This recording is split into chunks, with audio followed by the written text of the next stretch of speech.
মাছ চাষ, নারকেল, সুপারি গাছ। আমরা তো কৃষক।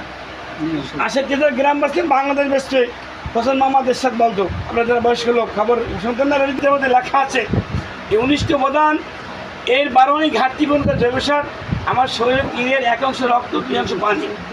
যদি রক্ত না থাকে, রক্ত দিয়ে বাইশ থাকতে হবে, স্যালাইন দিয়ে বাইশ থাকতে হবে।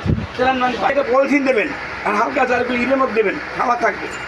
ওইখানে আপনি মনে করেন 1 বিঘা জমিতে মিশিয়ে দিচ্ছি 30 সার 15 কেজি, সরিষা খেত 10 KG, MOP 8 KG, gypsum 7 KG, চুন 5 কেজি, টুইটা 1 কেজি, থ্রিবিট 1 কেজি, বোরন 1 কেজি, হাড়ের গুঁড়া 20 কেজি, 15 কেজি হাড়ের গুঁড়া দেন, সমস্যা নেই। এই 9 পদের সারটা ভিজিয়ে রাখলে ভালো হয়, ভিজিয়ে রাখা লাগবে না। এইসবগুলো মিলাইয়া হালকা পানি দিয়া নরম নরম হয়ে এসবগুলো মিলাই চলে সব নষ্ট হয়ে যাবে না। বীজ তখন গাছটা যখন ফোটাইবে 15 থেকে 20 দিন পর গাছটা লাগানো যখন ওই জায়গায় যেখানে লাগাবে সেখানে প্রতিটা গর্তে আধা কেজি জৈব সার কমপক্ষে দেবেনি। 1 কেজির কোনো সমস্যা নাই। একটা গাছে তরমুজ নেবেন 3 থেকে 4টা, 2টা নিচে নেবেই না। তারপরে শুনেন, তরমুজ গাছটা যখন লাগাবেন ওই লাগাবার আগে ওখান থেকে যদি একটা গাছের গোড়ায় মনে করেন সার পড়তেছে 80 গ্রাম, ভিজাইলে ধরলে ওইখানে আরও 150 গ্রাম হবে না, ডবল হবে না।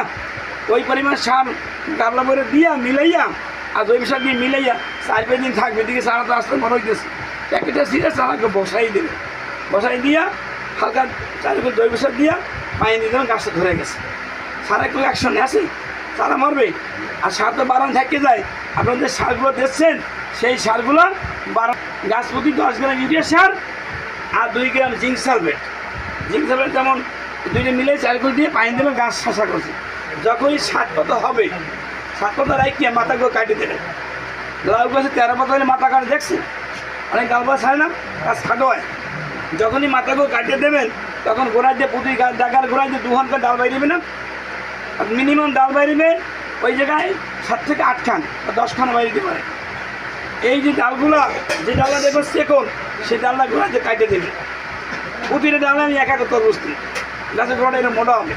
আর যদি ডাল না কাটেন ওই গাছটা যখন লাগাবেন, এই গাছটা বাইরে ওই জায়গায় চলে গেছে, ওই জায়গায় প্রথম তরমুজটা হয়েছে ছিটে পালান, দ্বিতীয়টা আপনার ছিটে পালান। কারণ ওই যে গাছটা যখন ফুল করা ধরে, ডাইরেক্ট যে সার দিচ্ছেন, একটা গর্ভবতী মহিলা যদি কৃমি টেবিল খাওয়ান তার বাচ্চা